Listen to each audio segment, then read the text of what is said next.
¿Qué tal? Amigas y amigos, tengan ustedes muy buenas noches. Un placer de que se sumen una semana más a Actualidad y Política. Bueno, este va a ser el último programa del 2014.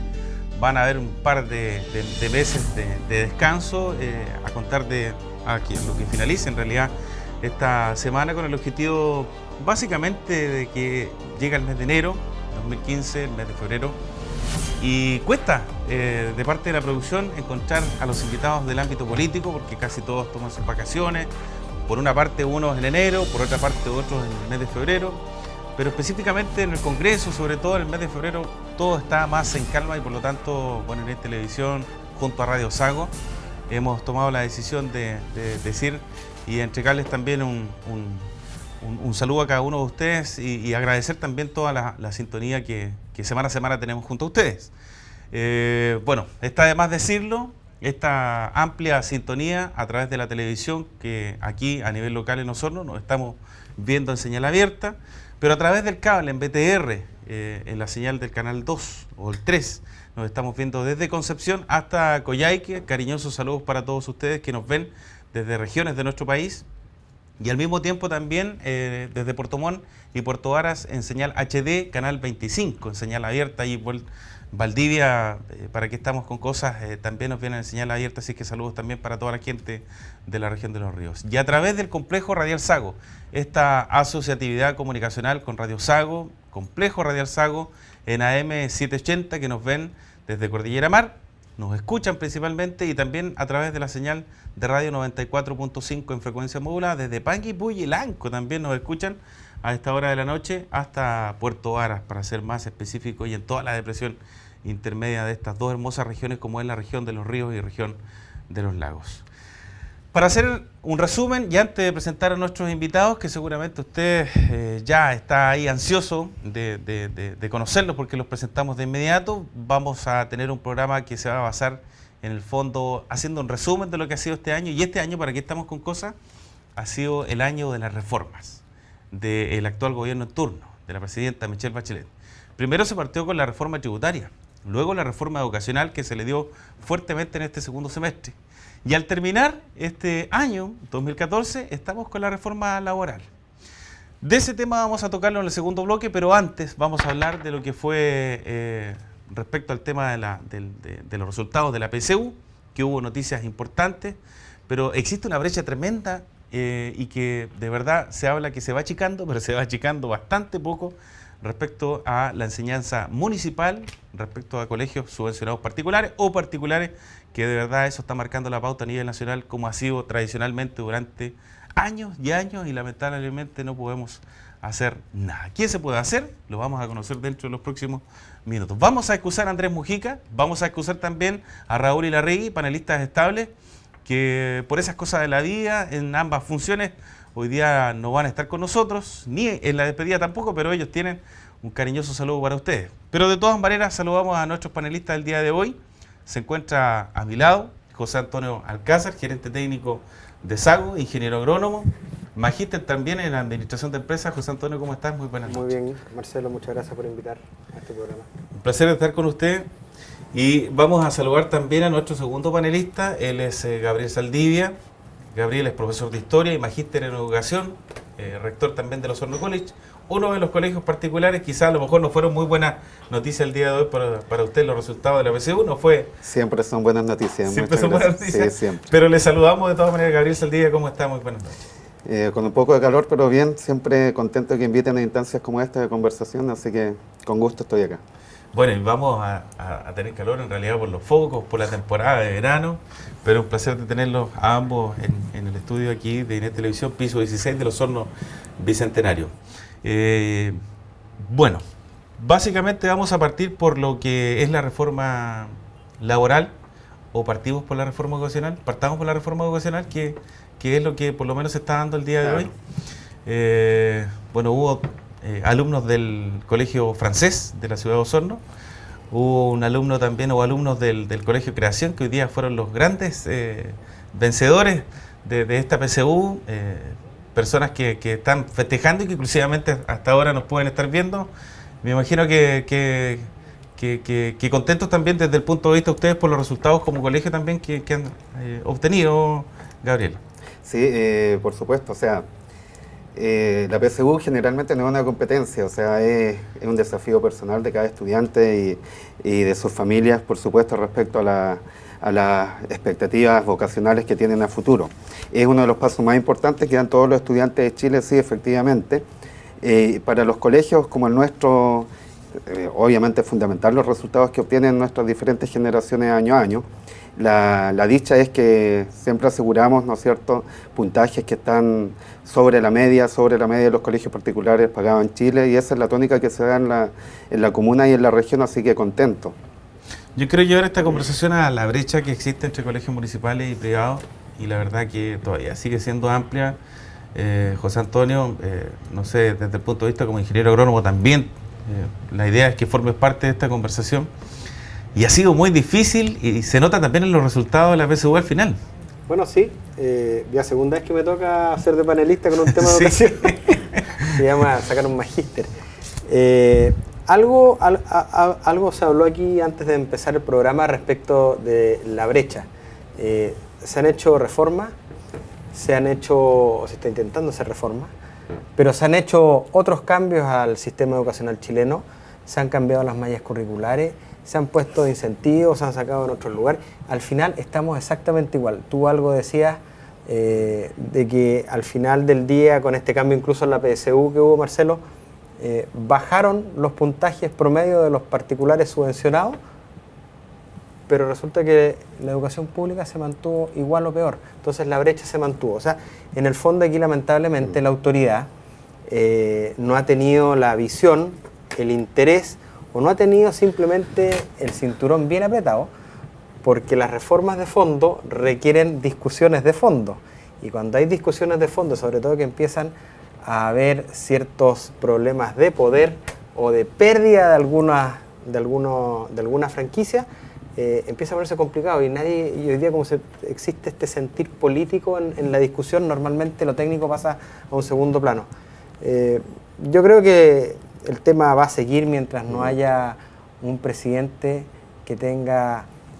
Alguien dijo la otra vez que había tenido una sensación, una sensación respecto de primero, antes de la gratuidad, antes de todo eso, hablar de la calidad y partir por la educación pública, que es la que más urgentemente necesita cambios y mejoras. Y en ese tenor, como dice José Antonio, bueno, tú eres experto y magíster en educación, Gabriel, esa brecha... ¿Para cuántos años más estamos hablando que se vaya disminuyendo de verdad?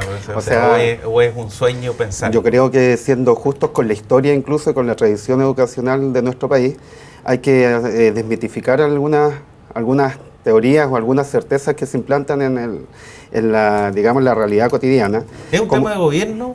Yo creo que efectivamente el hecho de que algunas reformas no resultan es un tema de gobierno, y es clave que esto debe ser un tema de Estado para que funcione. Porque ya ahí partimos con un cimiento que no es solvente, porque cambia el gobierno, cambia la visión y por ende cambian los puntos de vista de la reforma. Si esto se transforma en un tema de Estado, probablemente fuera más efectivo. Ahora, lo que te mencionaba, no hay que ser injustos con los juicios.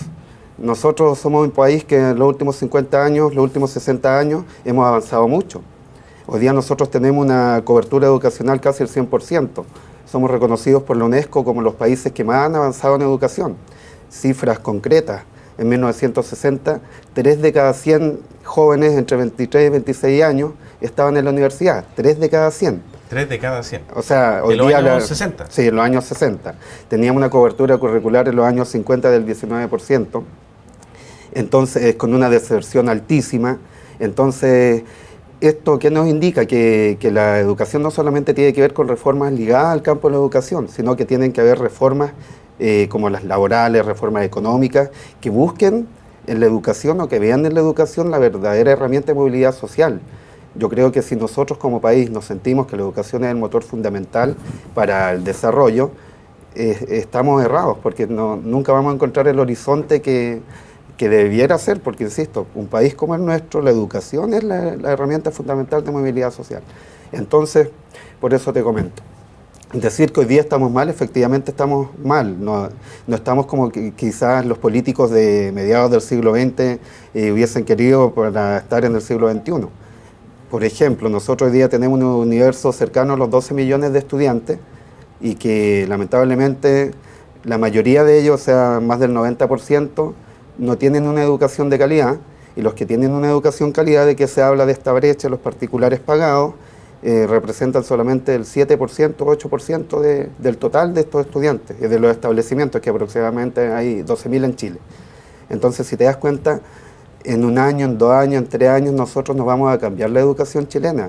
Nos vamos a transformar esta gran mayoría, ¿no es cierto?, de personas que lamentablemente por muchos factores no tienen una educación de calidad, si no tomamos conciencia que esto tiene que ser una política de Estado y no de los gobiernos de turno, que a mi juicio es algo que... Son generaciones.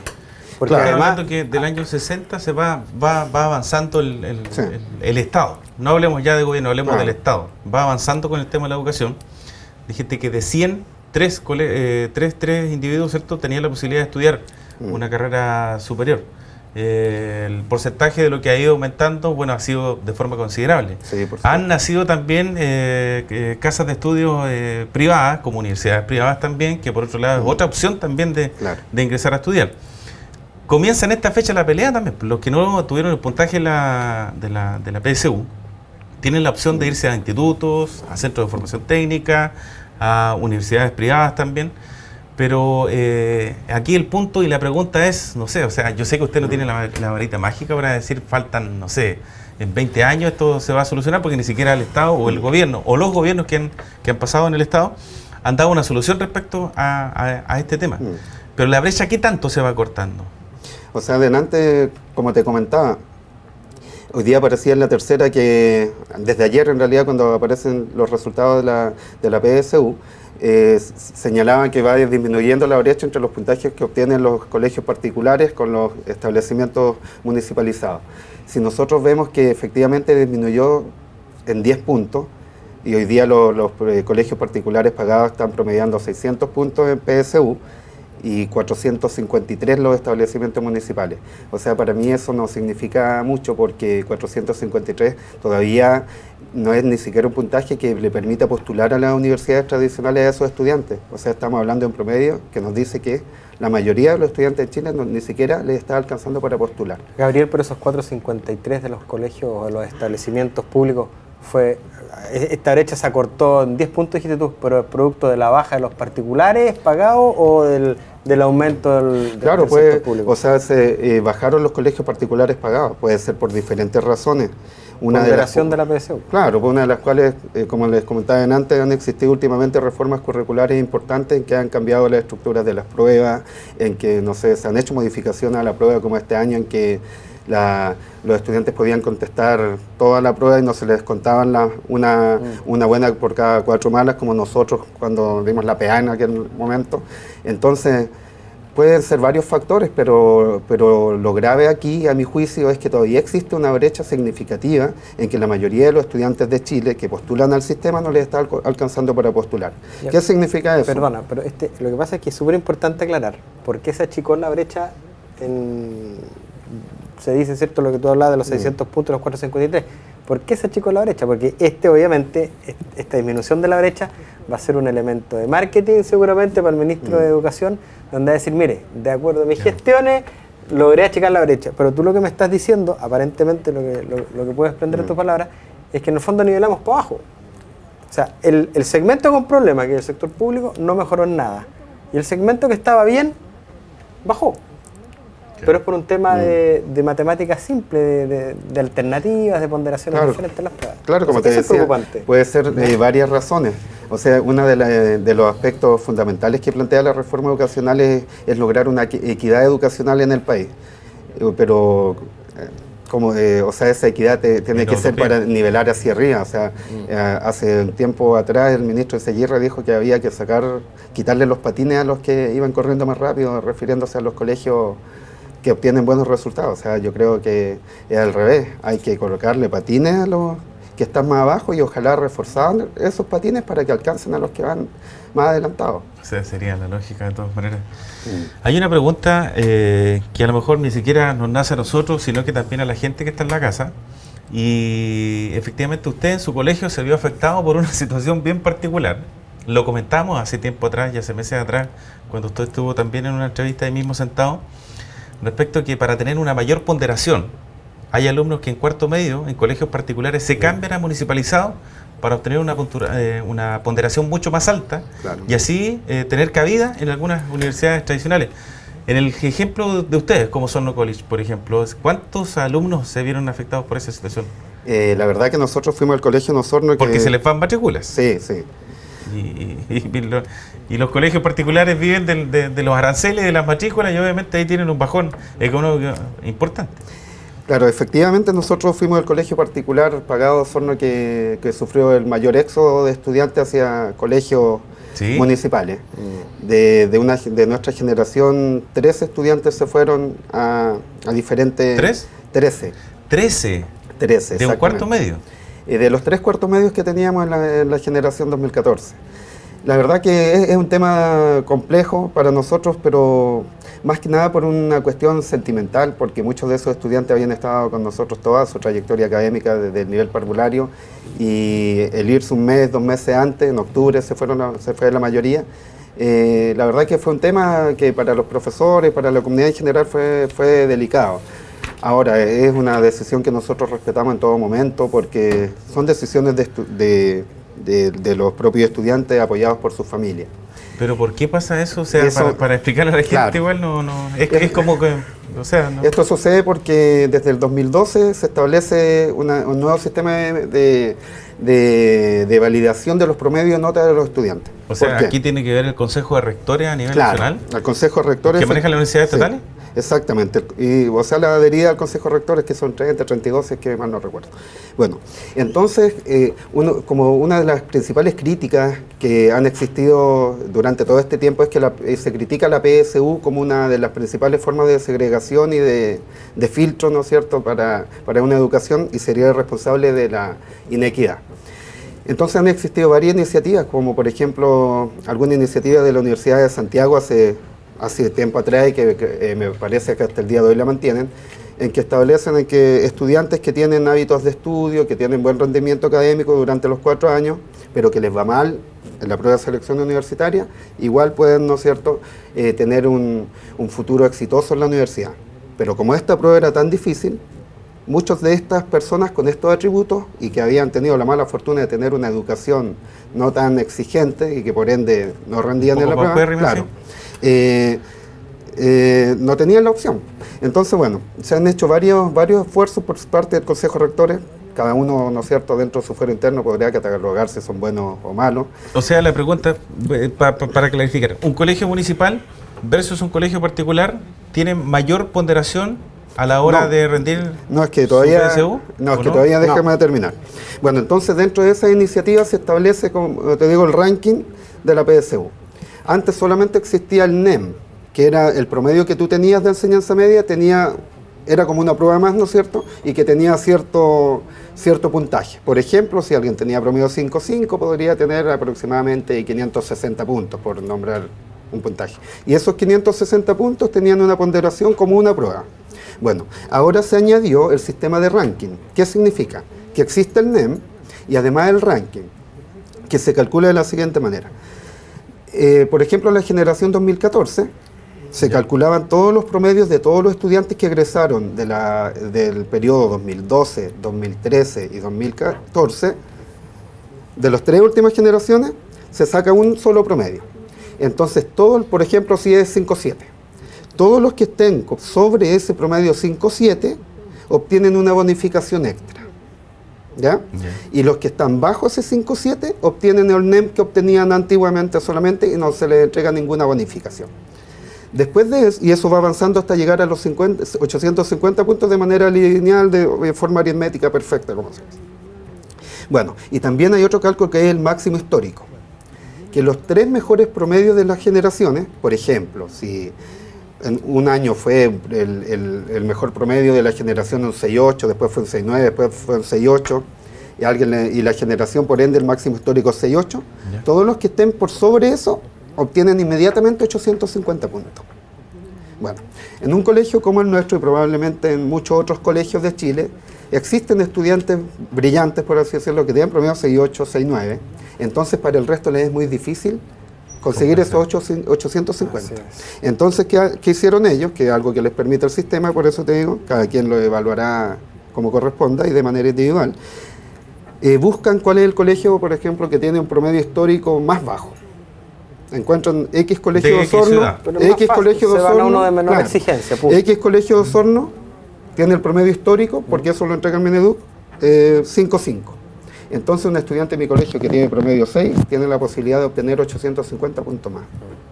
Chuta. Entonces, bueno. Claro, por ejemplo, hay universidades que para medicina pedían hasta 40%, hasta 50% algunas universidades entre NEM y entre ranking. O sea, que si un estudiante que tenía 850 puntos por el ranking, porque estaba por sobre el histórico, y le piden 30%, estamos hablando de, no sé, 250 puntos inmediatamente que tienen la prueba. Y queda un 50% dividido en las otras 3 pruebas. O sea, fríamente, lo más importante era el ranking en algunas universidades, porque obviamente es una decisión del Consejo de Rectores que sus universidades tienen que avalar en la práctica.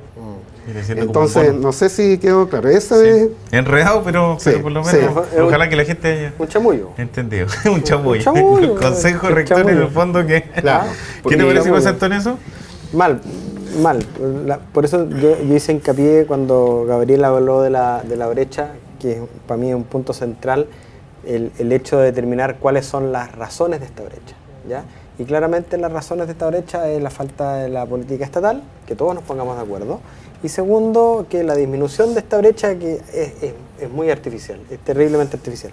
Fíjate que respecto al tema estatal, que como dices tú bien, Marcelo, es la piedra angular del éxito de una reforma educacional, o más bien del tipo de educación que nosotros queremos, sería bueno que antes de plasmar o imaginarse una reforma educacional como la que se plantea hoy día, con algunos slogans, la verdad que son más titulares que contenido esta cuestión, gratuidad, todo el mundo quiere no gastar plata, ¿ah?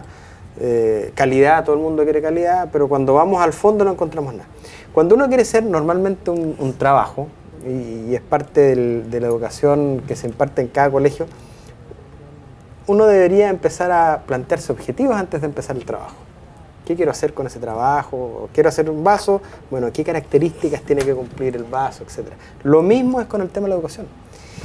Este año yo tuve la oportunidad de conocer y asistí a una charla que hizo la inspectora de la agencia de calidad de colegios de habla francesa, que reside acá en Chile y que tiene un territorio bastante amplio donde ella en el fondo lo que hace es vigilar el fiel cumplimiento del programa del Ministerio de Educación francés en los distintos colegios que hay en Sudamérica, las alianzas francesas. Y nos mostró una diapositiva que fue la primera que yo dije, bueno, aquí por eso no avanzamos. Fíjate que bueno saber. En Francia, entre 1881 y 1905 se empezó a pensar en cómo vamos a imaginarnos nuestra educación para adelante. Entre paréntesis, se han hecho varias reformas educacionales en Francia, creo que la última fue por ahí por el 2002. Y lo primero que hicieron ellos, porque en Francia aparentemente el sistema educacional era bastante parecido a lo que es hoy día, o cómo partió la educación acá en Chile, la educación estaba muy ligada a la iglesia. Entonces era igual por un buen camino. Entonces, en 1881 y en 1905, el Estado decide separar a la iglesia de la educación. Por lo tanto, vamos por buen camino, pero vamos un poquitito atrasados. Estamos hablando de 1881. ¿Ah? Y además de eso, agregarle 3 características, que es el laicismo, ¿ya?, la gratuidad y la obligatoriedad. Bueno, acá las leyes laicas fueron en 1881, así que no estamos tan atrasados. Y ahora, en 1925 se separa la iglesia del Estado. Esto empieza a funcionar en esa época, ¿ya? Segundo tema que me pareció espectacular. Profesores en Francia son todos funcionarios del Estado, ¿ya? Pero hay una diferencia probablemente con con el tipo de profesor que queremos. Perdona, ahí quiero interrumpirte un poquito. ¿Sí? O sea, funcionarios del Estado te refieres que el Estado se encarga de los sueldos. En Francia la educación es pública. Claro, no existe... Ya, perfecto. No hay colegios particulares. Lo más probable es que haya algún colegio particular, pero el Estado te garantiza un muy buen estándar de educación pública, que ese es un poco para donde deberíamos ir avanzando. O sea, bueno, sueldo para los profesores, implementación en las salas de clase. Antes del sueldo hay que ver el tema de la calidad. Estos profesores, funcionarios del Estado, no es cualquier profesor que entra a trabajar de profesor al Estado de Francia. ¿Ya? Entran a trabajar profesores que están elegidos por exámenes de selección, que en Francia se llama el baccalauréat, y aparte de eso, tienen que haber cursado 5 años de magíster. Se llama magíster 2. ¿Me entiendes? O sea, claro. O sea, no, por no eso hay... cuando Gabriel hablaba, o tú le preguntabas a Gabriel, ¿cuánto se demora esto en Chile? Son varias generaciones, porque en el fondo, yo no digo que los profesores sean malos los que hay, pero evidentemente se requiere un gran cambio en el tipo de profesor que queremos, de acuerdo al individuo o a la persona o alumno que queramos sacar de nuestro sistema educacional. Y ahí viene lo otro importante, la tercera pata de lo que te tengo que decir, es que el objetivo de la educación francesa, porque ellos se plantearon un objetivo, ¿todo esto para qué? ¿Ya? Para formar un ciudadano capaz de tomar decisiones democráticas. Ese es el objetivo de la educación francesa, formar ciudadanos capaces de tomar decisiones democráticas, cumpliendo con el famoso lema francés, que es su característica, la libertad, la igualdad y la fraternidad. Esto que suena tan básico, que cuando uno abre un kiosco lo planifica, cuando uno hace un negocio lo planifica, cuando uno va a hacer una clase lo planifica, esto no está en la reforma educacional. Y mientras esto no esté en la reforma educacional, nunca vamos a tener una reforma educacional decente. Esa es la verdad. Bueno, y en ese tenor, ¿sabes Gabriel, usted es rector de un colegio laico. Claro, efectivamente, y también nuestros ideales son de libertad, fraternidad, igualdad, entre otros, ¿no es cierto?, que se vivencian gracias al laicismo. Pero la reforma educacional efectivamente plantea que la educación en Chile, como premisa, debe ser pública y laica. Ahora, nosotros es claro que la influencia de la Iglesia en nuestro país es importantísimo y también en el área educacional, y es por eso que en Chile existe la libertad de enseñanza desde el siglo XIX.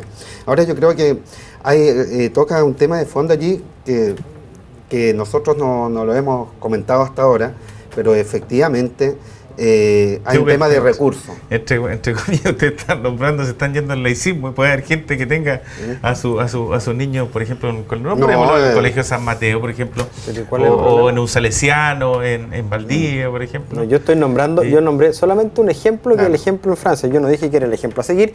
En el fondo lo que yo quiero decir es que hay una forma, antes de hablar de una reforma, hay una forma que tú tienes que respetar. Y esa forma, como en todas las cosas, cuando tú las quieres hacer bien, primero te sientas, te pones a pensar qué es lo que quieres y después cómo lo logro. Y ahí viene el tema de los recursos que ahora Gabriel. Claro. Ayer leía un artículo bien interesante de, no me acuerdo en qué lugar de internet, que hablaba de cuáles eran los colegios que preferían la familia de la oligarquía chilena, y en el caso particular de los mates. Bueno, y daban colegios ligados a la iglesia, básicamente Legionarios de Cristo, que no tiene nada que ver, pero ellos hacían un cálculo en cuántos recursos se gastaban en ese tipo de colegios, los apoderados en este caso, que eran cerca de, en los 12 años de primero a octavo, sin contar cuotas de incorporación, matrícula, cerca de 40 millones de pesos en promedio, siendo moderados con la cuenta, y en ese mismo tiempo el Estado chileno gasta en cada estudiante, de acuerdo a la última cifra que está entregando el gobierno chileno por vía de subvención, entre 8 y 10 millones de pesos. Entonces, efectivamente ahí tenemos una brecha de recursos importante, las condiciones de trabajo de los profesores, de los establecimientos municipales, las condiciones salariales, o sea, eso es fundamental y lamentablemente la reforma educacional no lo plantea. La implementación de las salas de clase también. Para Oye, hay un tema, las condiciones de trabajo. Fíjate que había alguien entrevistaron en Santiago, me parece mucho que fue este señor Osandón, y él decía, mira, si queremos mejorar la educación, nosotros tenemos que tener profesores que tengan un ambiente laboral adecuado. ¿Qué es un ambiente laboral adecuado? Por supuesto que no hay estrés. Imagínate, ¿por cuánto no sé si tú tienes experiencia en la educación pública, pero ¿por cuánto? No, pero sí en colegios vulnerables. Ya, pero ¿por cuánto contratan, por ejemplo, un profesor para un colegio de educación pública o vulnerable? La verdad que el promedio de hora, o sea, claro, son entre 30 a 44 horas, que es el máximo de horas. El problema es que la mayoría de esas horas son horas de clase. En aula, ese es el problema. Clase efectiva. Entonces, ¿y a qué hora el profe piensa cómo hacer la clase? ¿A qué hora descansa? ¿A qué hora corrige las pruebas? O sea, no tiene tiempo de al final, Claro. está todo el día dándole. Entonces, obviamente, termina. Y más encima los cabros se portan mal, porque hoy día, esa otra cosa interesante, el tema de la disciplina, que aquí hay como una especie de complejo. Normalmente cuando los países se habla de, o pasan de una etapa de gobiernos duros, ¿ya? Pasan a gobiernos democráticos, resulta que como que hay un complejo con el tema de la autoridad. Pasó en España y aquí en Chile ni hablar. Entonces, resulta que aquí se relajó todo. Se relajó el uniforme, se relajó los pelos largos, etc. ¿Ah?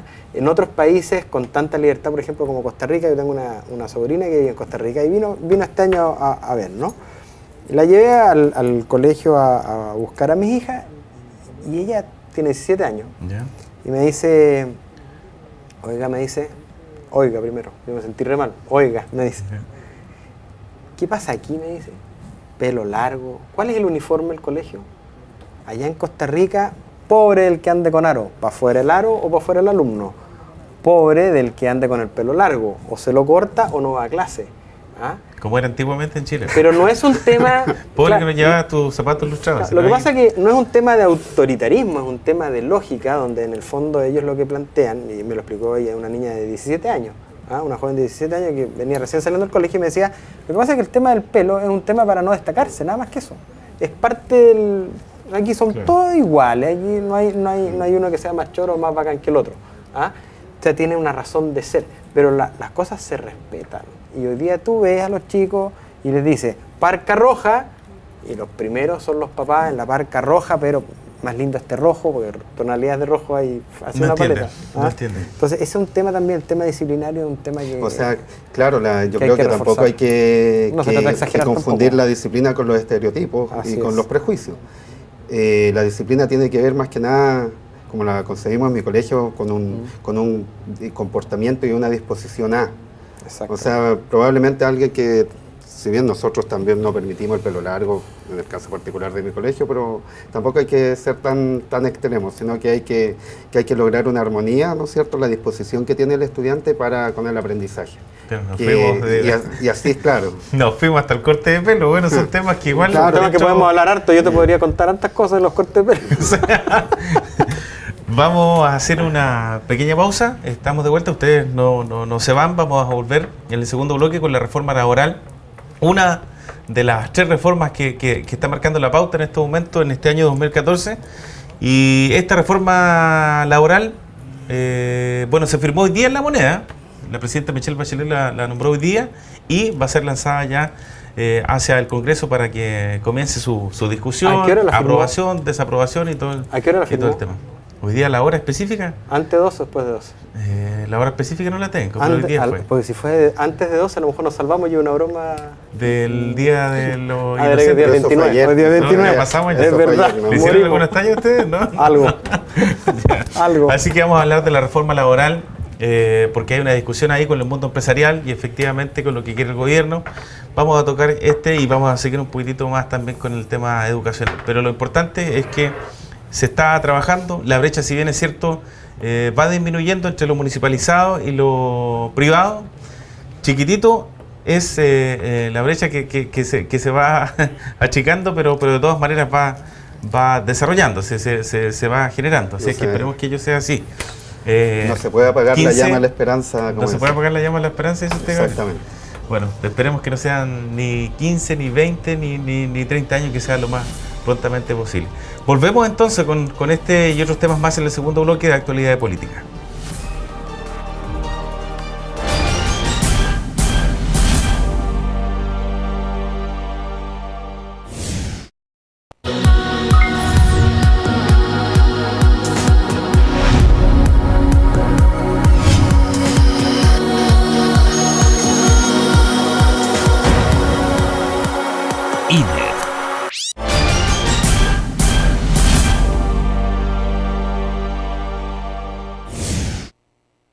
vuelta entonces en Actualidad Política a esta hora de la noche, conversando de educación, felicitando también a los puntajes nacionales que fueron del Colegio Francés y del Creación, subvencionado particular de la ciudad de Osorno, y en fin, la alegría también que nos imaginamos tiene la familia, ellos mismos también, a través de estos puntajes nacionales y que Osorno por lo menos está presente.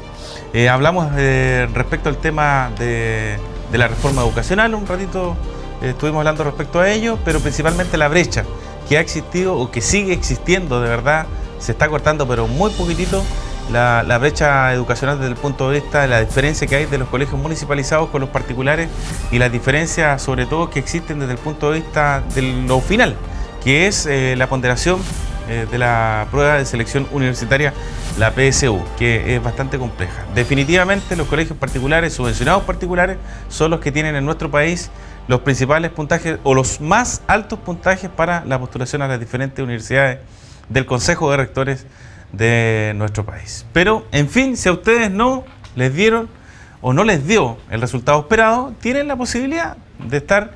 Faltan muchos técnicos en nuestro país, así que aprovechen esta oportunidad, visiten algunas carreras técnicas si es que están interesados o no, que quizás o en unas o en otras oportunidades son mucho más remuneradas que inclusive las carreras universitarias, así es que no se echen a morir y aprovechen esta oportunidad que les brinda este abanico de casas de estudios para que puedan seguir sus estudios superiores. La universidad no es el único mundo. Y la universidad no es el único mundo. Hay gente que pasa por los institutos técnicos y son súper exitosos. Hay gente que no pasa por ninguna cuestión de la que tuvimos que pasar algunos de nosotros. Sí. Y se ponen a trabajar, aprovechan su juventud, su energía, el poco gasto que genera porque no tienen familia, arman su negocito y les va al descueve, así que no echarse a morir. Exactamente. José Antonio Alcázar, ingeniero agrónomo, magíster en administración de empresas, está junto a usted. Está también Gabriel Saldivia, que tiene magíster en educación, rector del Osorno College. Quisimos invitarlo y él también defendiendo no solamente su colegio, sino que también explicando lo que está pasando con esa brecha que, van a quedar definitivamente muchos años. Me gustó mucho el ejemplo tuyo, José Antonio, que estaba explicando delante del ejemplo de la educación francesa, sobre todo, cómo se fue formando y los años que demoraron también en sacarla adelante y con ejemplos concretos que a lo mejor pudieran desarrollarse acá en nuestro país, que ojalá sea así, pues recojámoslo. ¿Sabes lo que más pena me dio al escuchar esto de la inspectora francesa que nos hizo esta charla? Fue después saber que tanto el ministro Izaguirre como, ¿cómo se llama uno de estos diputados jóvenes de la bancada del Partido Comunista que... Boric, Jackson, todos estos se reunieron con esta señora. Y parece que este punto que tiene... Le interesó. Mire, pues es recortito, ahí. ¿Ah? Ahí está, no cinco frases. Cinco frases. Son 5 frases. Ah, no entendieron nada. Qué pena. Qué pena. Bueno, ellos estuvieron manifestándose también y con una... Es que eso te da cuenta tremenda movilización. Eso te da cuenta que muchas de estas reformas tienen más tinte ideológico que el verdadero sentido que se le tiene que dar a una reforma, que el mejoramiento del bienestar de la ciudadanía. O sea, ahí quizás yo discrepo un poco. Yo creo que una reforma tiene que efectivamente tener un cimiento ideológico y valórico, porque si no, no funciona. Lamentablemente pareciera ser que hoy día la reforma no está resultando, por así decirlo, por otro tipo de interés, que no necesariamente es ideológico, sino que económico.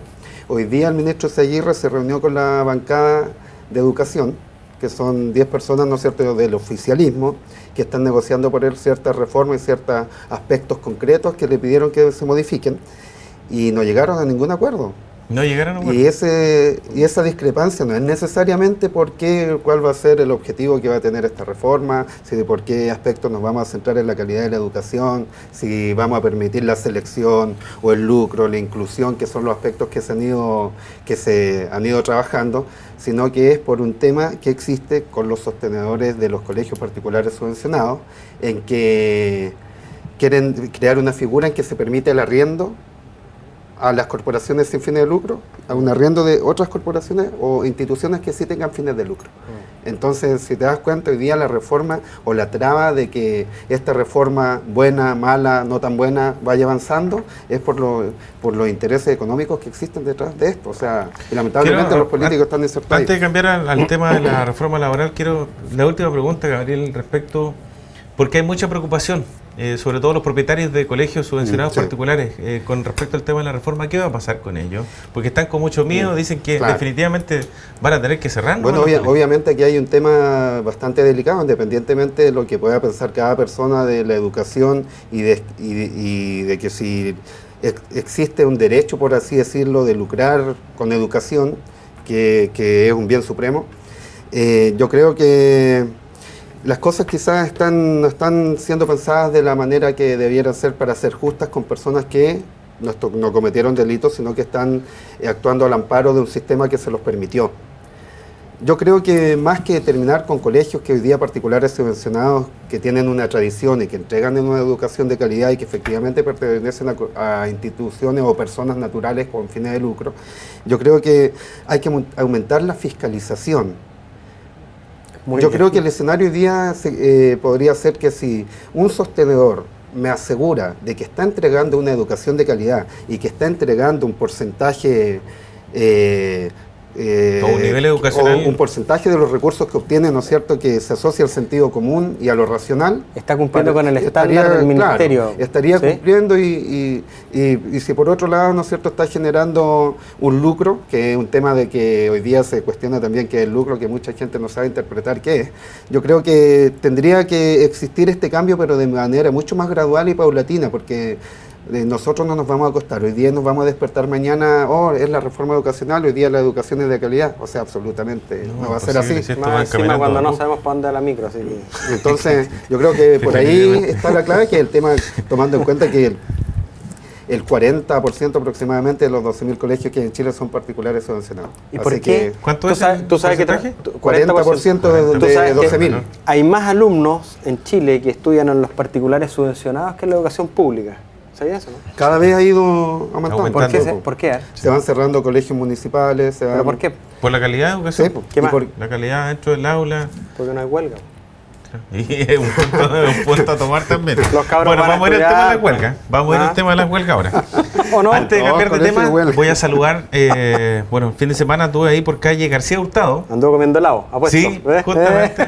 Vamos a hacerle propaganda ahí, pero gratuitamente, pero en buena. A Marcelo y Juan Carlos Andrade. En calle García Hurtado, O'Higgins y Bulnes, dicen que nos ven, pero todas las semanas, Actualidad de Política, todos los lunes, y están bastante preocupados de ello porque tienen su negocio chiquitito de venta de helados. Si bien es cierto, bueno, esta es la fecha de ello, pero el angostamiento de esa calle es verdaderamente importante.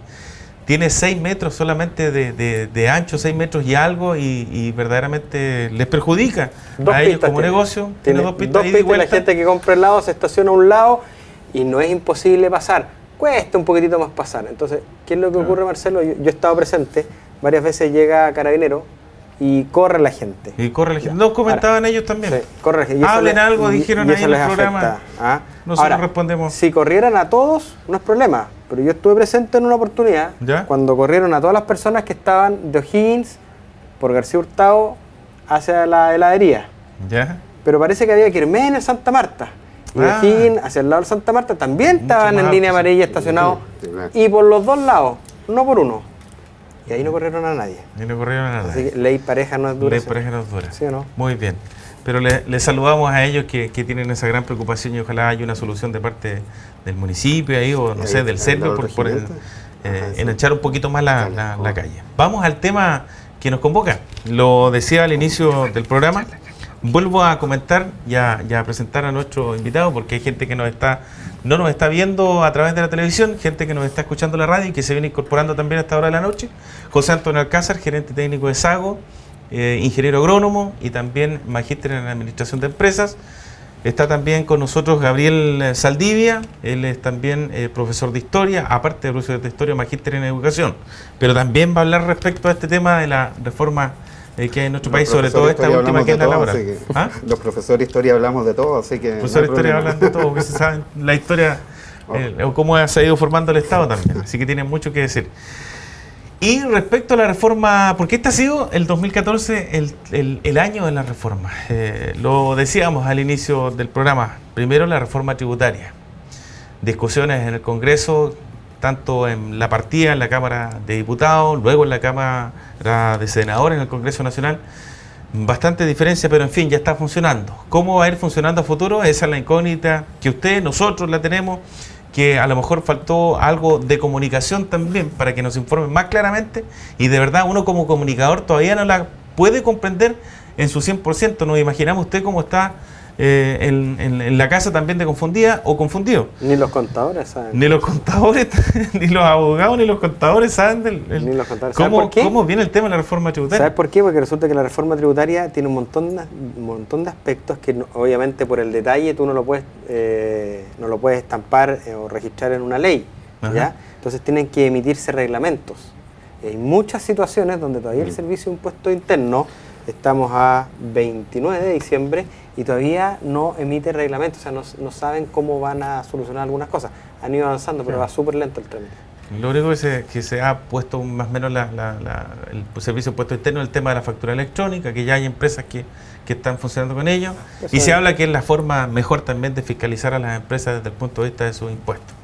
Vamos a ver qué pasa con ello. Hablamos de, el segundo semestre fue el tema de la reforma educacional, que ya lo tocamos en parte acá, pero la reforma educacional también lleva implícito una serie de problemas que fueron cuestionados y hablados también con este panel. Y ahora la reforma laboral. La reforma laboral, que si bien es cierto es el proyecto de ley que modifica el sistema de relaciones laborales, pero es la más conocida como la reforma laboral, y fue firmada tal como se lo decíamos hoy por la presidenta Michelle Bachelet. Va a ser ya dentro de los próximos días llevada a la Cámara Baja, estamos hablando de la Cámara de Diputados, para ser discutida luego, si se aprueba bien o hay modificaciones para la Cámara Alta del Senado. Y por un lado, el empresariado, si bien es cierto, estuvo presente hoy día en esa firma ahí con la presidenta Michelle Bachelet. En este caso estuvo ahí el presidente de la Confederación de la Producción y el Comercio, la CPC, Andrés Santa Cruz. Estuvo presente en esta firma, tal como le mencionaba, pero también, por otro lado, ellos fustigaron esta reforma laboral. Y algunas de las críticas, por ejemplo, que él entregó, representando al mundo empresarial de nuestro país, que son en el fondo los que entregan la mano de obra, ¿para qué estamos con cosas? Y una de las críticas dijo que no incorpora a las mujeres, dice, a los jóvenes y no hay capacitaciones. Y lo segundo es, dice que no se preocupa de los trabajadores, sino que simplemente darles más atribuciones y más espacios a las dirigencias sindicales de las empresas. Entonces, ese es el tema que queremos tocar. José Antonio, tú, has estado al tanto también de esta. Hay una cantidad de puntos importantes, pero en el fondo, ¿cómo? Porque tú representas también al mundo silvoagropecuario de la región de los lagos como gerente de la Sociedad Agrícola Ganadera Osorno, un rubro que maneja y entrega una cantidad importante de fuentes laborales. Sí. Entonces, no sé cómo lo están tomando ustedes, es importantísimo tu opinión. Primero, decir y aclarar algunos conceptos que tú señalaste recién. No tenemos acabado conocimiento, ni nunca tuvimos acabado conocimiento de los aspectos o los detalles de la reforma. ¿Ya? Tú dirás, ¿pero cómo es posible? Es posible. ¿Ya? Si la reforma tributaria fue, como dijiste tú, hecha así medio entre gallos y medianoche, esta de frentón se hizo a puerta cerrada, entre cuatro paredes y en la noche. Nadie supo ni dónde. ¿Ya? Y particularmente, el único que participó, hablemos de ente externo, entre comillas, fue la CUT. ¿Ya? Nosotros estuvimos en reunión con la ministra del Trabajo el 18 de diciembre pasado, Ya. donde lanzó algunas líneas muy generales de lo que había sido esta reforma, lo que sería esta reforma, pero volvemos al tema del detalle, porque aquí son todos titulares. La bajada no la conocemos bien, ¿ah? Entonces hay un montón de aspectos que sería necesario leer bastante en profundidad y analizarlo, situación que no hemos tenido acceso todavía hasta ahora. Y nos hemos quedado solamente con los titulares que de por sí ya en algunos casos se han ido desarrollando un poco más y son algunos preocupantes. A mí lo que Me llama profundamente la atención al respecto a que el desempleo está creciendo y aumentando en este último tiempo debido a la crisis y la inflación que existe en nuestro país, que se va a acrecentar el próximo año. Entonces, la pregunta, José Antonio, es: ¿la cesantía está aumentando definitivamente y con esta reforma no va a aumentar más el desempleo? Lo que pasa es lo siguiente, que cuando uno plantea una reforma, uno trata de plantear una reforma para varios años, digamos, y lo que está pasando, si Dios quiere, hoy día en el ámbito económico, es una situación, entre comillas, coyuntural, ¿ya? Lo que no quisiéramos es que a través de esta reforma, esta situación coyuntural, producto del comportamiento de los mercados externos, China, qué sé yo, la baja de los commodities, etcétera, se transforme en un problema estructural con reformas que rigidizan las relaciones laborales y que producen una asimetría bastante grande, porque aquí no se está poniendo en niveles iguales a los empresarios, porque entre paréntesis, para que la gente entienda, empresario no es el señor Mate, también es don Juan Pérez, que tiene un kiosco en la esquina o que tiene un boliche. Las pymes. Y las MIPYMES también. Que entregan el 70% Todos de la somos mano de obra en empresarios, Chile. toda aquella persona que emprende con un negocio del tamaño que sea, son todos empresarios y todos se ven más o menos afectados por esto. Lo más probable es que la gran empresa no se vea afectado por esto, porque evidentemente tiene una estructura administrativa y los recursos como para poder enfrentar esta reforma. Pero ¿qué pasa con el chico? ¿Qué pasa con el campo de 70 hectáreas, de 40 hectáreas, que tiene 1 o 2 trabajadores? ¿Ya? Entonces, por eso te digo, hay un montón de aspectos donde yo creo que se vuelve lamentablemente a un sesgo político, dogmático o sea, no de algunas, sino que claramente de sectores de la izquierda de la política chilena, particularmente el Partido Comunista, que ha tenido una influencia a través de la CUT importante. Déjame hacerte la misma pregunta respecto a... Y para terminar, lamentablemente no se han consultado a todos los trabajadores. Tú recién dijiste, cuando hiciste, al terminar el primer bloque, una reforma laboral que el gobierno quiere. Ese ya partimos porque diste en el clavo. Ese es un gran problema, porque lo ideal sería la reforma laboral que Chile necesita, que necesitan los trabajadores y los dueños de las empresas grandes, pequeñas. Gabriel, espérame un minutito, porque quiero hacerte un comentario. Nombraste la CUT. Sí. La CUT, o sea, nadie queda ajeno también, y la CUT está dirigida por un número importante de personeros que están dentro del Partido Comunista. Son miembros. Así es. Y ellos dicen textualmente: estamos abriendo la puerta para recuperar los derechos de los trabajadores. Y por otro lado, los empresarios dicen: fustigan la reforma, solo favorece a la dirigencia sindical. Así es. Pero Sí. y voy de inmediato contigo. Mira, a mí me parece, cuando nosotros escuchamos a la ministra, uno de los grandes ejes que planteó la ministra en la reunión que tuvimos con ella fue el hecho de fortalecer el sindicato como una herramienta formal de negociación, lo cual me parece, yo diría, aceptable, correcto. Pero en los términos que se plantea no me gusta, ¿ya? Y no me gusta porque, en definitiva, por ejemplo, el tema de información, ¿ya? No basta con decir que la empresa tendrá la obligación de entregar información de la marcha de la empresa, de los números, de su estrategia, ¿cachai? De lo esencial de la inteligencia de la empresa, del mayor valor que tiene una empresa, ¿a título de qué? De ir mejorando las capacidades negociadoras de un sindicato. ¿Está regulada la confidencialidad de esos datos? ¿Cómo me voy a asegurar yo, ya que mi competencia no le va a pagar al presidente del sindicato para que le pase los datos que yo le estoy pasando periódicamente para la negociación colectiva? O sea, exacto. Te vuelvo a insistir, me parece bien, pero yo creo que las cosas hay que ponerlas en un justo equilibrio, y para variar, aquí el justo equilibrio no existe. ¿Ah? Y cuando menciono la CUT, ¿por qué la menciono? Porque fue la única entidad sindical que participó de esta reforma. Ni el MUSECH, ni Triunfo Campesino, pero estamos hablando de sindicatos nacionales. La CUT no es el único sindicato nacional que existe. Existe el MUSECH, existe Triunfo Campesino, existe la Voz del Campo, existe FENACICAR, existen un montón de otros sindicatos que no tienen la postura, y de hecho no la comparten con la CUT, pero que además tienen otra cualidad que no tiene la CUT. La gran mayoría de las personas que son parte de la CUT pertenecen al sector público, ¿ya? El resto son los verdaderos representantes de los trabajadores del sector privado, el mayor empleador de Chile, y a esos no los tomaron en cuenta. Y el sector público tiene horarios Y el definidos sector público, en el día de trabajo. si vamos a hablar de relaciones laborales en el sector público, el primero que habría que hacerle una reforma laboral es al Estado, porque es por lejos el peor empleador del mundo. Lejos. Con gente que las tienen en boletas, sin previsión, sin salud, sin nada, por años. Tocamos ese tema, que es el tema también para comentarlo.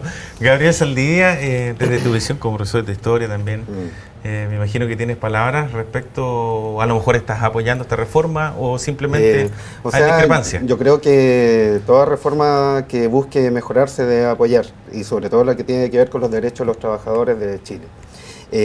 Chile ha sido un país que históricamente ha tenido muy malas condiciones para los trabajadores. Es un país que, por ejemplo, la riqueza de sus recursos naturales no la ha compartido con toda la nación, digamos, sino con muchas veces con unos pocos. No sé, por ejemplo, nosotros tenemos el caso histórico del salitre, que en la época de bonanza del salitre, Chile obtuvo las mayores ganancias de la historia, incluso superando a lo que hasta el día de hoy el cobre nos ha entregado. Pero bueno, ahí está el tema de que se vendió el salitre a los ingleses, que los trabajadores del salitre, claro, los trabajadores del salitre no tenían ningún derecho, etcétera, etcétera. Llegamos al siglo XX con una característica laboral en Chile que era de Mesopotamia, por así decirlo, de civilizaciones antiguas, casi muy ligada a la esclavitud. Entonces, de acuerdo a eso, el hecho de que existan reformas laborales y que busquen el bienestar de los trabajadores me parece muy bien. Ahora, yo creo que todas estas reformas, como se han dado últimamente, básicamente buscan evitar la mediación o la responsabilidad estatal que tienen, ¿no es cierto?, los parlamentarios y los poderes públicos, por así decirlo, ¿no es cierto?, respecto a las condiciones de trabajo, porque con esto se lavan las manos. Ahora, yo no, a mi modo de ver las cosas, creo que existe un error en meter al mismo saco a la pequeña y mediana empresa, por ejemplo, con las grandes empresas chilenas, la gran minería o los grandes grupos holding empresariales, que obviamente generan una cantidad de recursos que efectivamente tienen que repartirlos de una manera más equitativa. Cuando hay, no sé, cadenas nacionales en que uno ve las remuneraciones en que el promedio es 200.000 pesos, pero sin embargo la plana mayor gana 40, 50 millones de pesos, yo creo que ahí hay un problema, porque esa plana mayor podría ganar 20 millones de pesos, que yo creo que no es malo, y quizás el resto ganar 400 o 500 mil pesos, que estaría por sobre, ¿no es cierto?, la media nacional, que igual está inflada. Entonces yo creo que comparar esa realidad con la pequeña y mediana empresa, que como todos sabemos es la que entrega la mayoría de los puestos laborales en Chile, que es la que sostiene el mercado laboral chileno, y yo creo que es muy peligroso, porque con estas reformas, si no se cuentan con sindicatos que sean conscientes de la realidad a la empresa con la cual están negociando, es peligroso. O sea, uno tiene que tener la esperanza y siempre pensar en su colegio tiene sindicato, ¿no? Sí, tenemos sindicato. De hecho, viene una negociación ahora, justo este año. Bueno, José Antonio, ¿usted también ahí en SAGO? También tengo negociaciones, pero la verdad que nunca hemos tenido problemas, que hemos sido bastante transparentes, que tenemos una forma de negociar, y la verdad que los diagnósticos que les hemos hecho cada vez que negociamos con ellos, hemos llegado a súper buenos entendimientos, y es que de repente yo les sabes lo que sí, la crítica que le tengo yo a mi sindicato, le tiro la oreja a los muchachos, un tema interno, pero lo voy a decir igual, porque yo creo que a muchos empleadores a lo mejor buscarían lo mismo, mayor interés por, de repente, más que la plata, el tema de la capacitación. Claro. Yo por ejemplo, a propósito, en una oportunidad hablé con ellos y le dije, oye, veamos en qué los podemos capacitar, y la empresa está dispuesta a invertir en ustedes, obvio, pues todo el mundo... Es capital humano. Es capital humano. Sí. Aparte que a través del CENSE hay una cantidad importante... Y el CENSE es más complicado, te digo, es un tema a mejorar, pero con CENSE o sin CENSE, la verdad que las ganancias que uno tiene como empresa al capacitar a la gente es mucho más grande de lo que te puede cubrir par de lucas la franquicia CENSE.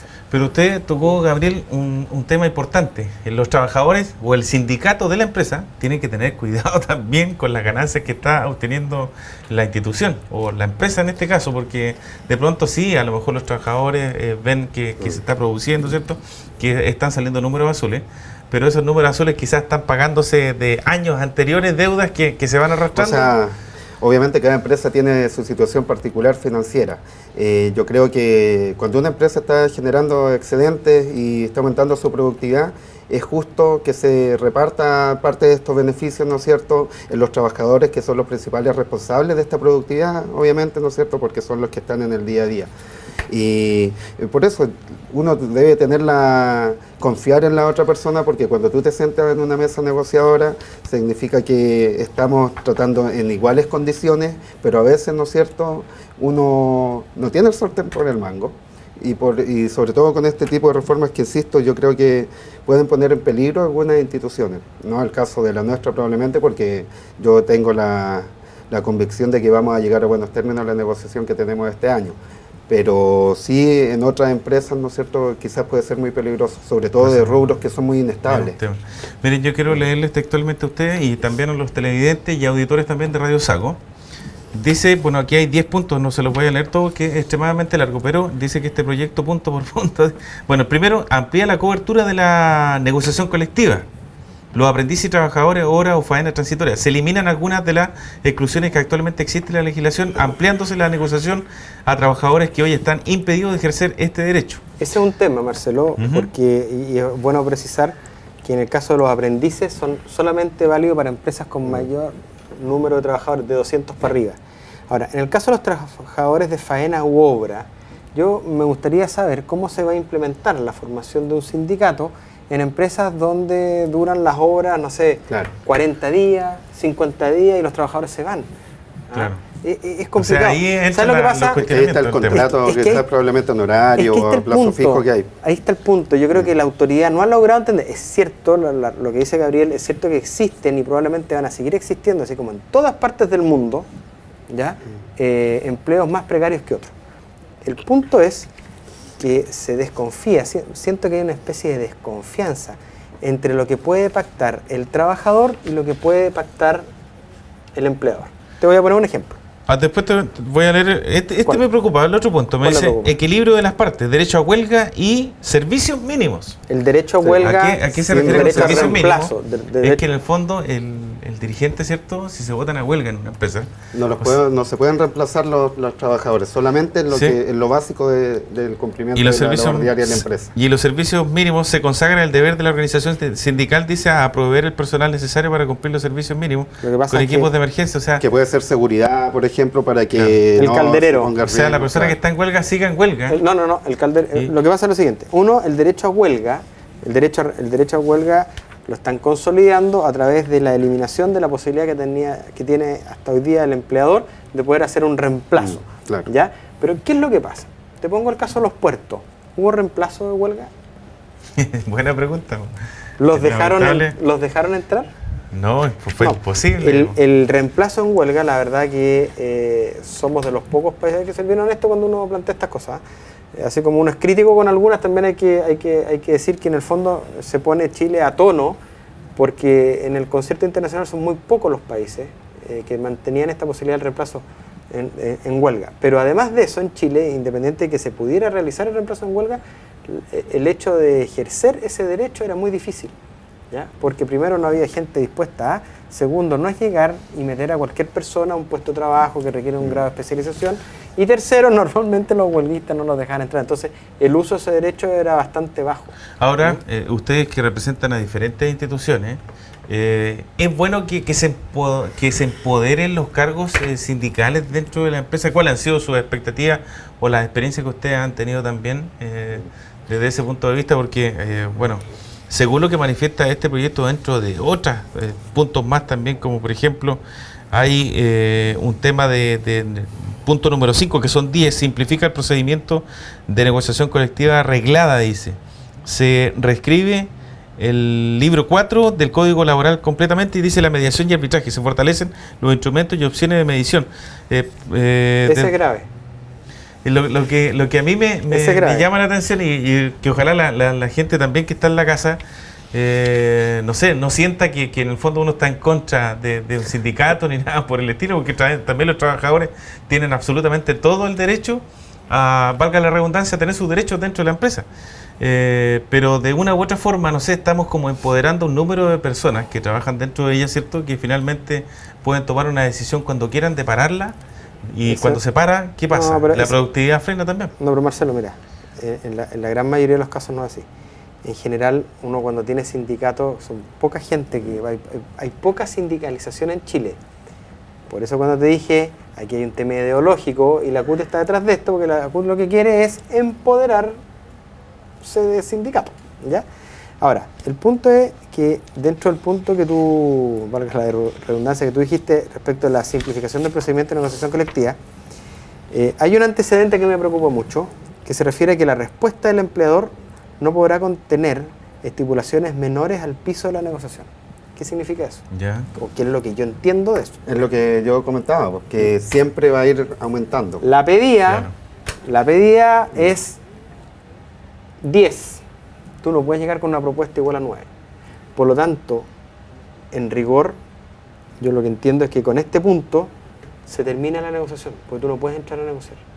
Porque el sindicato no va a tener, sería muy absurdo pensar que una persona tiene la verdad absoluta.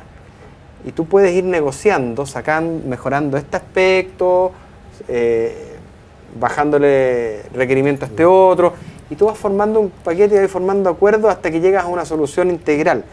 Pero decir que tú ya no puedes bajarte en ciertos aspectos de la negociación es de frentón una negociación asimétrica en favor de aquellas personas que están en el lado del sindicato. Y desconociendo que las realidades de cada empresa pueden variar en los periodos que dura que hay entre negociación. O sea, ahí prácticamente se está asumiendo que las empresas van a ir aumentando su producción, su rentabilidad todos los años y siempre van a estar mejor. Por eso, y por ende, siempre va a existir el piso de la negociación anterior. Yo creo que hay que ser respetuosos con la realidad financiera que se presente en el momento de negociar, y eso sería lo más justo. En definitiva, ustedes están de acuerdo que los trabajadores tienen que tener derechos, ¿cierto? Obvio, Dentro por favor. de la empresa, pero Tú siempre, trabajas, yo trabajo, él Sí, trabaja, todos tenemos que tener supuesto. derechos. Pues, pero es parte o sea, de una u otra forma, ustedes lo que manifiestan en el fondo que no están de acuerdo nomás con alguna de los puntos que... No, lo que en yo el te estoy fondo dice diciendo, lo que yo te estoy diciendo es que si uno ve el tema de la ampliación de la cobertura de la negociación colectiva, me parece loable en la intención, pero en la práctica titular, o sea, cero. ¿Ya? Porque me gustaría saber cómo se van a organizar los trabajadores de faena o obra transitoria. ¿Ya? En el caso de la titularidad sindical, ¿cierto? Dice, solo negocia el sindicato, no los grupos negociadores. En una empresa hay un sindicato X y ahí que afilia, no sé, pongámosle, al 50% de los trabajadores. Y hay otro 50% de los trabajadores que porque el presidente les cae mal, que porque simplemente no quieren meterse al sindicato, inmediatamente los están excluyendo de cualquier tipo de negociación a través de estos llamados grupos negociadores, ¿ah? Que son un grupo de personas dentro del grupo de aquellos no sindicalizados que van a la jefatura a plantear su requerimiento, ¿ya? Eso hoy día se está prohibiendo, o sea, la libertad de un trabajador se está coartando también, ¿ya? ¿Por qué? Porque tiene que estar adentro del sindicato. Entonces, después, los trabajadores sindicalizados que fueran parte de la negociación colectiva deben seguir pagando la cuota hasta que termine la vigencia del acuerdo. Normalmente las negociaciones colectivas duran 2 años. Dependiendo del Pero acuerdo más o menos, que se llegue. 2 años. 2, 3 años. Hablemos de 2 años, ¿ya? Tú no te puedes salir del sindicato antes de los 2 años.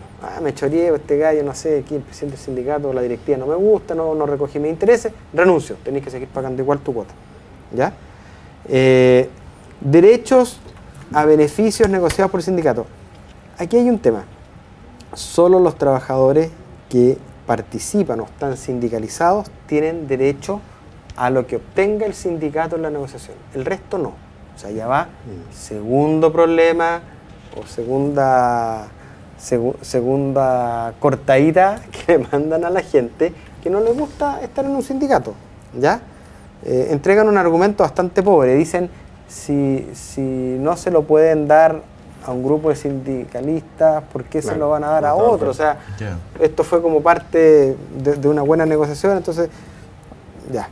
Después, el tema del derecho a información, que es lo que habíamos hablado nosotros, que la empresa deberá entregar datos periódicamente al sindicato para preparar la negociación.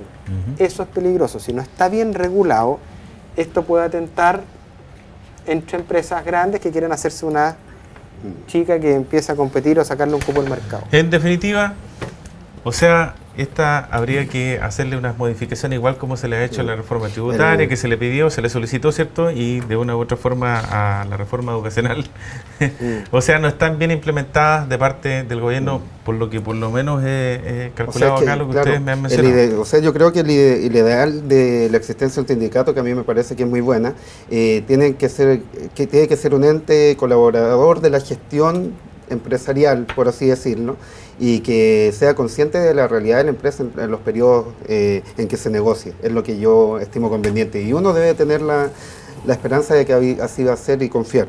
Ahora, tomando en cuenta el tema que originalmente me convocó a esta mesa a mí, me hubiese gustado, me gustaría en realidad que existan reformas laborales, pero que tengan que ver con los docentes, con los profesores, porque ahí sí, que en el tema de la educación, en el rubro educacional, se cometen aberraciones que las estamos observando hace mucho tiempo y todavía hasta los días de hoy no existe la voluntad política para generar esas reformas. Yo creo que eso también es muy importante. ¿Qué reforma? O sea, prácticas como por ejemplo, el pago que ahora está, pareciera ser que se va a solucionar, pero no sé, pues hay instituciones que tú puedes trabajar 10 años, 15 años y nunca vas a tener contrato indefinido. O sea, eso es una aberración y es un atentado al derecho fundamental de trabajo que todavía permitimos que exista. Pero en el sector privado eso está prohibido. Depende, porque hay sectores privados, por ejemplo, que tienen instituciones educacionales que no son colegios, que tú puedes estar trabajando 10 años, te finiquitan en noviembre y te contratan nuevamente en abril cuando comienza el periodo. Entonces, eso se soluciona ahora, creo. Y entonces hay un lapso que queda sin trabajo. ¿Qué pasa el docente que vive de eso? No tiene vacaciones. La estabilidad laboral también. Mira, solo para puro no criticar, ¿sí? Hay un tema de la ampliación de la negociación que me parece que se refiere en el fondo a que se permite que se aborden otros temas, que yo la verdad no sabía que dentro de una negociación colectiva habían temas vetados, digamos. Y se refiere al tema de las mejores condiciones laborales, a los sistemas excepcionales de jornada y descanso, que si modificasen el Código del Trabajo en esa materia me parecería que es bastante bueno. Si no hay modificación en los artículos que reglamentan las jornadas, cómo pactarla y cosas así, esto va a ser un titular que no va a servir para absolutamente nada. Hablas de las capacitaciones igual, el aumento de horas de capacitación. Pero me parece que es solamente para los dirigentes. Lo que pasa es que esas son las cosas que yo no entiendo, porque resulta que al final del día, por lo menos la realidad que yo conozco, es que uno en una negociación colectiva busca mejorar el tema salarial, evidentemente, pero cuando se satisface el tema salarial, perfectamente se pueden ir a buscar otras cosas. O en subsidio del tema salarial, si es que la empresa no es capaz de satisfacer 100% de las necesidades que plantea el sindicato o el grupo de trabajadores, se podría perfectamente también pensar en decirle, mira, pero te puedo ofrecer X cosas en materia de capacitación, en materia de preparación personal, para que el día de mañana tú tengas la posibilidad de buscar otro empleo de mejor calidad al que yo te puedo ofrecer. Pero es lo que menos se piensa. Pero que ese tipo de cosas... es lo que menos se piensa. Oye, ese tipo de cosas en una negociación colectiva, yo no entiendo hasta ahora por qué lo tienen que poner aquí, si a mí me parece que es parte de la discusión. Es parte de la discusión que tienen que tener. Es parte de la discusión que uno tiene que tener. O sea, lo que decía Gabriel, y yo suscribo 100%, cuando tú tienes un sindicato con gente proactiva, que le gusta su pega, que le gusta su trabajo, que quiere mejorar la empresa, que se siente parte de la empresa, responsabilidad también nosotros los empresarios de hacerlo sentir parte de la empresa, ¿quiénes mejor te pueden asesorar en cómo hacer la pega, en el quehacer diario que los trabajadores, si ellos están ahí? Es muy importante escucharlo, si es con sindicato, si es en sindicato, cada uno verá. Claro. Esto de andar obligándote a ser parte de un sindicato a la fuerza que tú no quieras, porque ¿para qué va a andar con cuentos? En Chile normalmente se gobierna con las minorías. ¿Quiénes son los que se meten en los sindicatos? Así es. ¿Quiénes son los que se meten?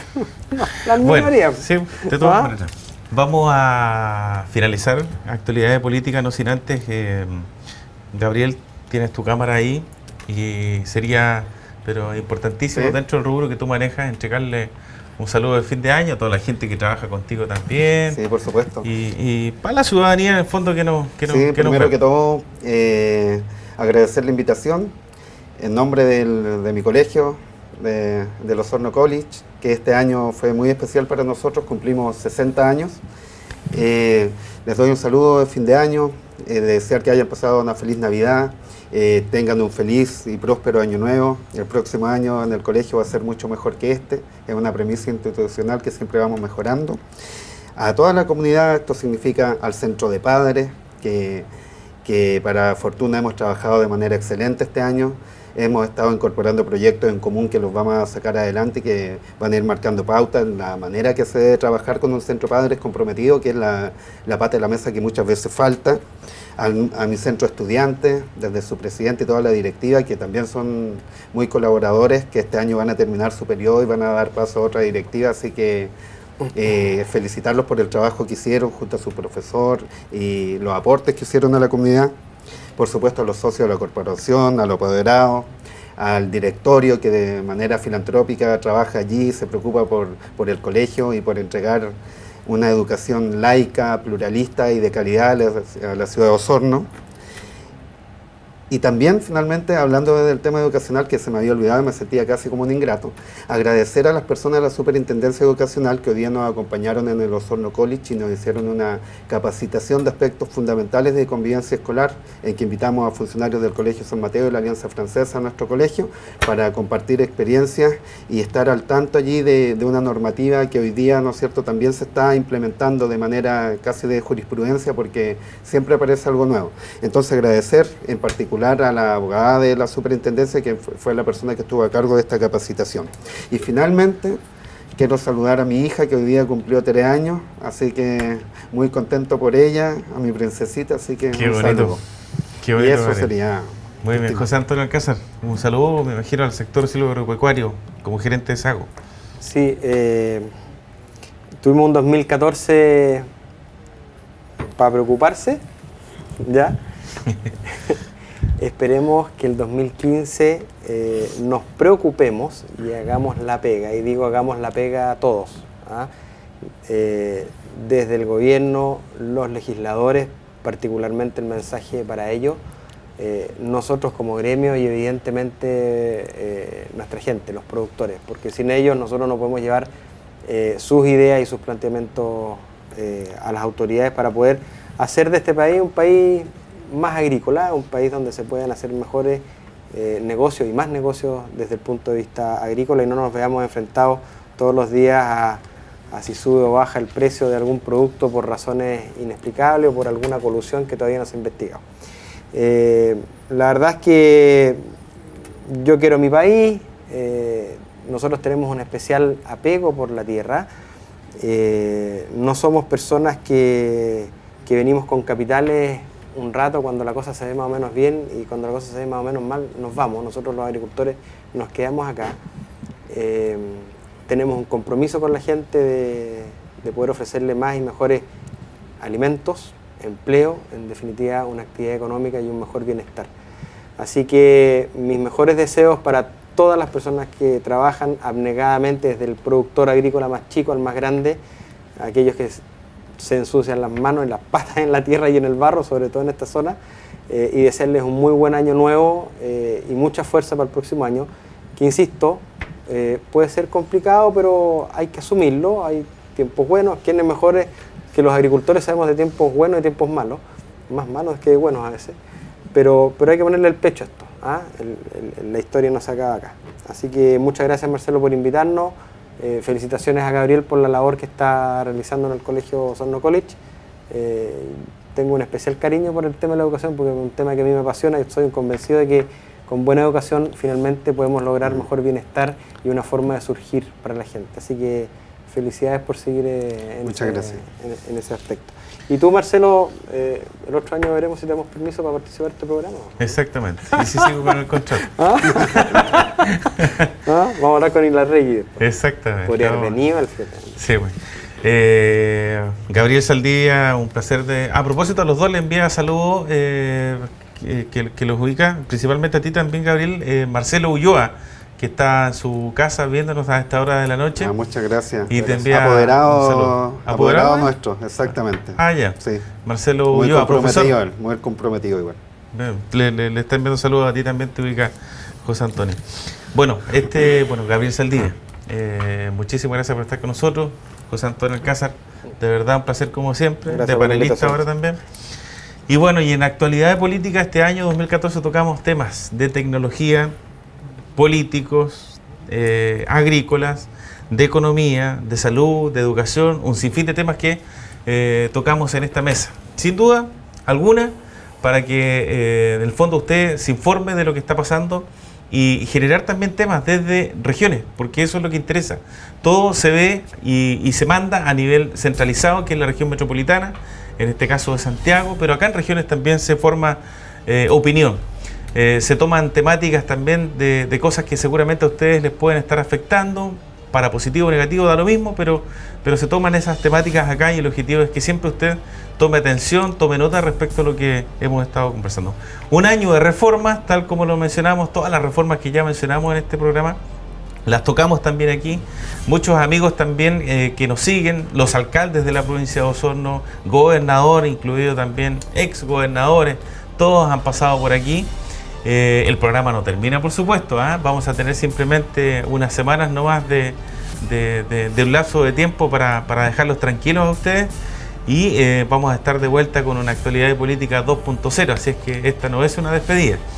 Que tengan un lindo año, la verdad, las cosas junto a sus familiares, junto a sus seres queridos, junto a los amigos, las amistades que ustedes tengan en familia es para compartir este fin de año. Que este 2015 venga pero lleno de alegría y de buenas nuevas, con nuevos proyectos, con nuevo ímpetu, una energía positiva también que queremos transmitirle a través de las pantallas de Net Televisión y del complejo radial Sago. José Antonio, tú fuiste una parte importante también como gerente de Sago para decir sí, vamos con un proyecto de Radio Sago y Net Televisión. Así es que tienes mucho que ver también con este proyecto que se está llevando a cabo, en los matinales también. Así es que se agradece Usted la lleva. Usted la lleva. No, uno no la lleva. Aquí es toda la gente que trabaja en conjunto. Ustedes no saben César, lo cargante que este caballero. Si hay alguien insistente, sí fuerte. Y eso está bien, me gusta. Convencido de su idea. Está bien. César, no, pero se te agradece porque de verdad tú eres el que toma las definiciones finales, sí, no, y hay que agradecerle, cree, hay que agradecerle a Inet, que ha visto en nosotros, en una radio local, ha visto un potencial socio para poder externalizar o transmitir a través de otra vía, que es la vía visual. Exacto. El tema de los contenidos propios de la ciudad, de los contenidos locales. De todas maneras. Y el director que me está hablando hace rato, corta. Don César Delgado, que está atrás también, usted no lo ve, pero él hincha ahí a través de la oreja con el micrófono. César Delgado, director de A Esta Hora de la Noche. Está don Félix Matamala también en los estudios centrales de Radio Sago. Un abrazo para ti también. José Delgado también haciendo cámara, por otro lado. Miguel Ángel Montalva, director de este canal. Patricia Bañares, que también trabajó en la producción. Raúl Ilarregui, que fue panelista estable. Andrés Mujica. Un sinfín de alumnos que inclusive están haciendo su práctica, que están atrás de las pantallas, atrás de las cámaras, trabajando para ustedes, para llegar de mejor forma. Así que un abrazo cariñoso, un 2015 que sea pero espectacular. Simplemente y brevemente son esas palabras nomás para todos ustedes. Felicidades, un abrazo y nos vemos.